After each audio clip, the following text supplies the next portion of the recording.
diterima oleh Galih Freitas dan ada bantuan dari Catur. Lepas umpan tarik. Gol! Gol, gol, gol, gol, gol, gol, gol, gol! Halo, assalamualaikum warahmatullahi wabarakatuh. Jumpa lagi dengan saya Hendy di channel Telosport. Oke, teman-teman, kita ngomongin pertandingan antara Persebaya Surabaya dengan Dewa United. Oke, pelatih Persebaya Bernardo Tavares mengaku cukup frustasi setelah anak asuhnya hanya bisa berbagi angka 1-1 melawan 10 pemain Dewa United. Bajul Ijo tak mampu memanfaatkan keunggulan jumlah pemain setelah kartu merah Nick Wipers pada menit ke-37. Pada laga tersebut, permainan di babak pertama berlangsung menarik. Persebaya membuka keunggulan pada menit ke-23 melalui Rivera yang dibalas MK Viatur pada menit ke-30. Bisa diterima oleh Galih Freitas dan ada bantuan dari Catur. Lepas umpan tarik. Gol! Gol, gol, gol, gol, gol, gol, gol, gol! Dan kita lihat masih ada kesempatan untuk second ball. Datang lagi Jogianto. Gol!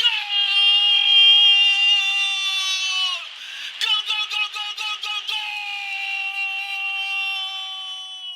Paruh kedua, Bajul Ijo mendominasi dalam kebuntuan. Tak ada tambahan gol dari kedua tim. Tavares memaparkan analisisnya mengenai kebuntuan Persebaya membongkar pertahanan Dewa United pada babak kedua. Menurutnya, sirkulasi bola yang kurang tepat membuat timnya tak mampu menemukan celah dari 10 pemain Banten Warrior. Oke teman-teman, kita ngomongin pertandingan ini dengan narasi yang lain. Di kalender BRI Super League 2025-2026, ada pertandingan yang sekedar mengisi jadwal dan ada laga yang menguji mental kolektif sebuah tim. Persebaya kontra Dewa United termasuk kategori yang kedua. Bukan hanya karena digelar di Stadion Gelora Bung Tomo yang selalu bergemuruh, tetapi karena duel ini mempertemukan dua proyek sepak bola dengan filosofi yang berbeda. Persebaya dengan energi historis dan basis massa yang masif melawan Dewa United yang tampil sebagai simbol modernitas, manajemen rapih, dan ambisi jangka panjang.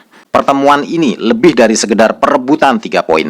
Ia adalah cermin pertarungan identitas, romantisme sepak bola tradisional versus efisiensi klub baru yang tumbuh cepat. Di tengah kompetisi yang kian kompetitif, laga ini menjadi barometer sejauh mana stabilitas dan kedalaman skuad benar-benar teruji.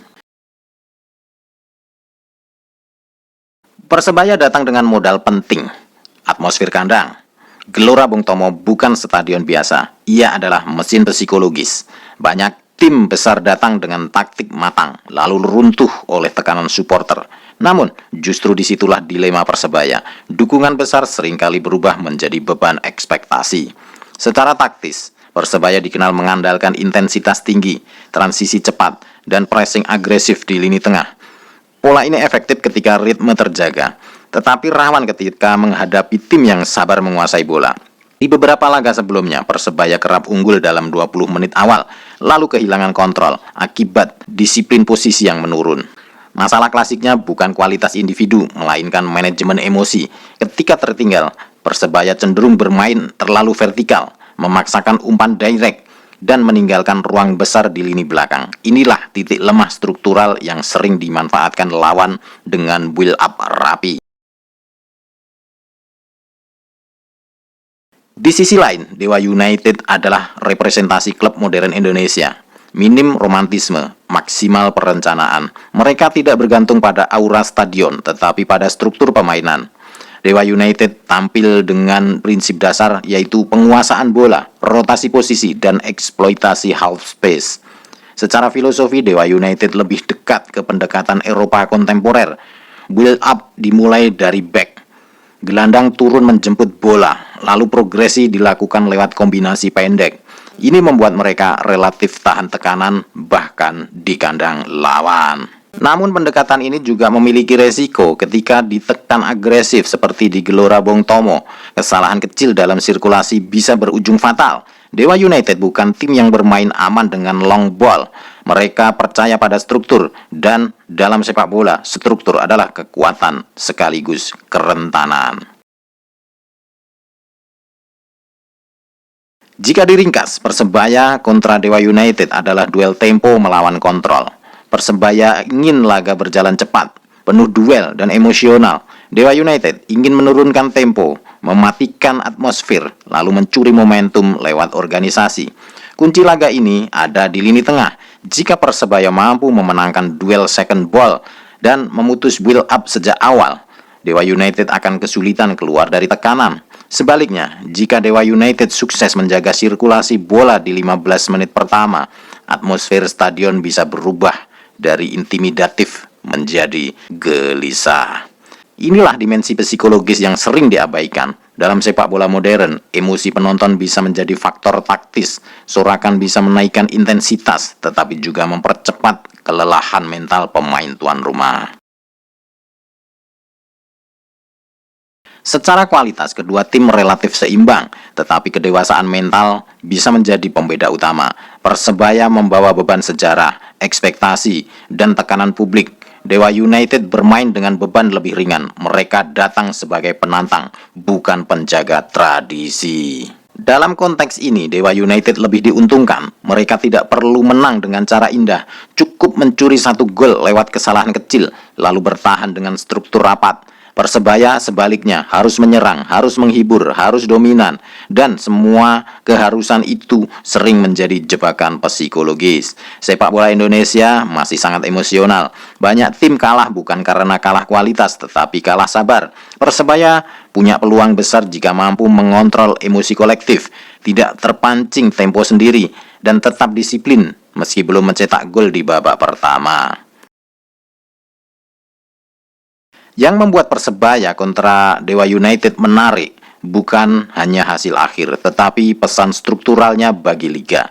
Liga Indonesia sedang berada di fase transisi, yaitu dari kompetisi berbasis karisma ke kompetisi berbasis sistem.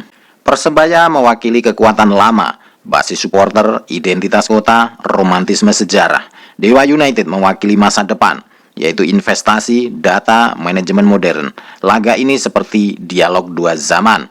Jika Persebaya menang, itu adalah pernyataan bahwa tradisi dan emosi masih relevan. Jika Dewa United menang, itu sinyal bahwa sepak bola Indonesia sedang bergerak ke arah rasionalitas dan efisiensi. Jika berakhir imbang, itu mungkin hasil paling jujur bahwa sepak bola Indonesia saat ini sedang berada di titik keseimbangan antara masa lalu dan masa depan. Pada akhirnya, Persebaya kontra Dewa United bukan soal siapa lebih kuat di atas kertas. Ini adalah ujian karakter kolektif. Siapa yang lebih sabar ketika ditekan? Siapa yang lebih tenang ketika tertinggal? Siapa yang lebih dewasa ketika unggul? Di liga yang semakin kompetitif, kemenangan bukan lagi milik tim paling emosional, tetapi tim paling stabil secara mental dan struktural. Dan laga ini di Gelora Bung Tomo yang penuh sejarah adalah panggung ideal untuk melihat siapa yang benar-benar siap menjadi aktor utama sepak bola Indonesia di masa depan. Bukan hanya menang hari ini, tetapi siapa yang sedang membangun esok hari. Dan ternyata pemirsa, pertandingan ini menghasilkan skor imbang, yaitu 1-1. Oke teman-teman, itu saja konten yang bisa saya sajikan pada kesempatan kali ini. Semoga menghibur, semoga bermanfaat buat teman-teman semuanya. Saya akhiri, salam olahraga, salam sehat selalu, wassalamualaikum.